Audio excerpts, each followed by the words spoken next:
నమస్తే అండి, welcome to tree media. మనతో సినీ క్రిటిక్ దాసరి విజ్ఞాన్ ఉన్నారు. నమస్తే విజ్ఞాన్ గారు. నమస్తే. కంగువ సినిమా గురించి lot of talks, mixed talks వినిపిస్తున్నాయి. అసలు ఈ సినిమాలో మనం పాజిటివ్స్ చెప్పుకుంటే ఏం చెప్పుకోవచ్చు, నెగిటివ్స్కి వెళ్తే ఏమున్నాయి? ఫస్ట్ ఆఫ్ ఆల్ యాక్చువల్గా ఏంటంటే కంగువలా చూడకుండా ఆల్రెడీ వచ్చిన పీరియాడిక్ డ్రామా సినిమాల్ని కంపేర్ చేసి చూస్తున్నారు వీళ్ళు. అంటే ఉన్నాయి, ఎలిమెంట్స్ ఉన్నాయి, నేను లేవన్నట్లా, కానీ ప్రతి సినిమాకు ఉంటాయి. కొత్త కొత్త కథలు రావాలంటే వస్తాయి, కానీ అంటే బడ్జెట్ కూడా చాలా ఎక్కువ బడ్జెటే. అది అంటే బడ్జెట్ ఎందుకు ఎక్కువ వద్దో చెప్పనా. ఇప్పుడు డే లైట్ షూటింగ్ అనుకో, for example day light shooting, వీళ్ళ ఒక్కొక్కరి గెటప్కే చాలా టైం పడుతుంది. గంటలు గెటప్కి అయిపోతుంది. ఇప్పుడు పొద్దున 6 గంటలకి వీళ్ళు టిఫిన్లు చేసి కూర్చున్నారంటే 11-12 వరకు మేకప్లకే అయిపోతుంది. దాన్ని కాపాడుకోవాలి మళ్ళీ ఎండలో. ఇప్పుడు క్లైమేట్ కండిషన్లు, ఇప్పుడు వీళ్ళు ఏదో నల్ల రంగు పూస్తే ఇట్లా చెమటలుగా ఇలా పోతూ ఉంటుంది, అలా లేకుండా కాపాడుకోవాలి. కాపాడి షూట్ చేయాలి, యుద్ధ సన్నివేశాలు చేయాలి, మళ్ళీ ఒకటేమన్నా అటు ఇటు అయితే మళ్ళీ రీటేకులు చేయాలి. అలా డేస్ పెరిగి బడ్జెట్ ఎక్కువ అవుతుంది. పైగా ఇదొక ఎత్తు అయితే మళ్ళీ దీని సీజీ వర్క్ కూడా ఇంకా ఎక్కువ అవుతుంది. అలా బడ్జెట్లు పెరుగుతాయి పీరియాడిక్ వాటికి. కానీ చాకచక్యంగా తీయొచ్చు, ఎందుకంటే క్రిష్ లాంటి వాళ్ళు, ఇప్పుడు గౌతమ్ పుత్ర శాతకర్ణిని 1.5 month ఎప్పుడో కంప్లీట్ చేసి పడేసాడు.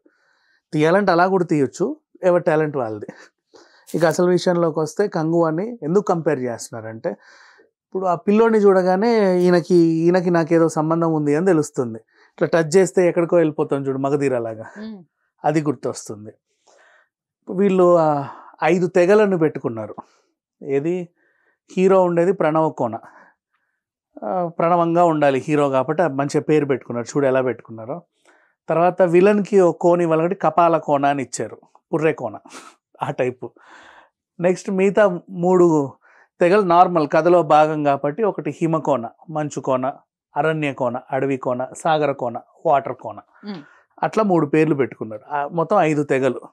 ఇది చూస్తే మళ్ళీ దేవర గుర్తు వస్తుంది వీళ్ళకి. ఆ దేవర కూడా అంతే, అక్కడెక్కడో 4 ఊర్లు మధ్యలో ఎర్ర సముద్రం అన్నారు అని. కానీ పాపం దేవరాన్ని చూసి వీళ్ళు కాపీ కొట్టారు అనుకోదు, ఎందుకంటే ఎట్ ఏ టైం షూట్ చేసుకున్నారు వీళ్ళు కూడా. అంటే అది ఇప్పుడు అది రిలీజ్ అయ్యి 2 సంవత్సరాలు అయిందంటే వీళ్ళు కాపీ అనుకోవచ్చు, అలా ఏం కాదు. మళ్ళీ ఇంకా ప్రతి ఎలిమెంట్ అలాగే. కానీ కంగువలా చూస్తే నిజంగా ఎక్కుద్ది జనాలకి.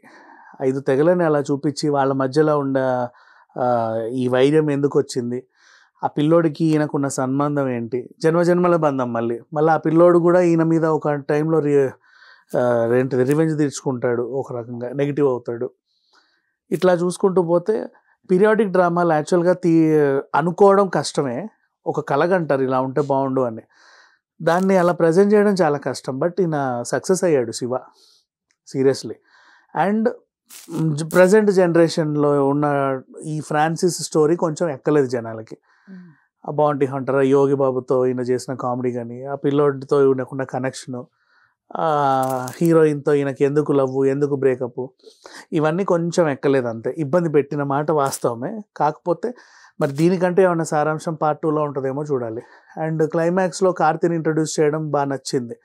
అంటే నెక్స్ట్ పార్ట్లో అన్నదమ్ముల గొడవ ఇది, ఇంకా చెప్పాలంటే. అంటే సొంత అన్నదమ్ములు కదా, సూర్య వర్సెస్ కార్తీ ఉంటుంది. సో ఎట్లా చూసినా ప్లస్లు చెప్పాలి అంటే, వీళ్ళు ఎంచుకున్న కథ నిజంగా ప్లస్సే. అండ్ ఎగ్జిక్యూట్ చేయడంలో కూడా సక్సెస్ అయ్యే డైరెక్టర్, అది కూడా ప్లస్సే. అండ్ మ్యూజిక్ దేవిశ్రీ ఇట్లాంటి సినిమాలకు కూడా ఇస్తాడు అనుకోవడం ప్లస్. ఎడిటర్ గురించి మాట్లాడుతుంటే బాధ వేసింది. పాపం ఆయన సినిమాకి 10 రోజుల ముందే చనిపోయాడు. నిజంగా ఉండుంటే ఇంత పెద్ద సినిమా కదా, ఇంకా మంచి మంచి అవకాశాలు వచ్చేవి. ఇప్పుడు మనము హనుమాన్ రిలీజ్ అయ్యాక రాకేష్ మాస్టర్ గురించి ఫీల్ అయ్యాం, అరే ఈయన బతుకుంటే ఇలాంటి క్యారెక్టర్లు కూడా చేసుకుంటూ బతుకొచ్చు కదా అని. ఇప్పుడు ఉంటాయి అట్లాంటి క్యారెక్టర్లు ఎన్నో వచ్చేవి. సో అట్లా కొన్ని ఉంటాయి కదా. ఇప్పుడు దీంట్లో కూడా అంత ఎడిటర్ బతుకుంటే అబ్బా ఇంకా మంచి సినిమాలు చేసేవాడు అన్న ఫీలింగ్ ఉండేది. నిర్మాతలు కూడా వాళ్ళ శక్తికి మించి ఖర్చు పెట్టారు, అదంతా కనబడుతుంది సినిమాలో. మైనస్లు అంటే ఇదే, ప్రజెంట్ జనరేషన్ 2024 జనరేషన్ని చూపించడం, గోవా బ్యాక్డ్రాప్లో అది చూపించడం కొంచెం అంతగా అతికినట్టు అనిపించలే. ఇప్పుడు గోవా బేస్డ్ సినిమాలు బోల్డ్ వచ్చాయి, లైక్ యాక్షన్ సినిమాలు వచ్చాయి, ఫైట్ చేసుకున్న వాళ్ళు ఉన్నారు. అంతేందుకు పూరి జగన్నాథ్ ప్రతి సినిమాలో ఒక ఎపిసోడ్ గోవా ఉంటుంది. ఆ జ్యోతిలక్ష్మి సినిమా అయితే మొత్తం గోవే. కామెడీ సినిమాలు ఉంటాయి, ఇప్పుడు అల్లరి నరేష్ లాంటి వాళ్ళు కూడా గోవా వెళ్ళి ఎంజాయ్ చేయడం, ఎవడు గోల వాడిది లాంటి సినిమాలు, బ్యాంకాక్లు, ఇట్లాంటివన్నీ ఉంటాయి. ఆ టైప్ టెరిటరీని ఎలాగైనా ఉపయోగించుకోవచ్చు. కానీ వీళ్ళకి ఎంచుకున్న విధానంలో కొంచెం అంతగా ఏమనిపించలే. అంత అదొకటే మైనస్, పెద్ద విషయమేం లేదు. అది కూడా స్టార్టింగ్ హాఫ్ అన్ అవరే. ఒక్కసారి కథలోకి వెళ్ళాము అంటే ఇంకా అసలు ఆగకుండా వెళ్ళిపోతుంది. క్లైమాక్స్ వరకు గూస్ బంప్స్ తెప్పిస్తుంది. స్టార్టింగ్ చిన్న ట్రబుల్ అంతే, అంతమించి ఏం లేదు.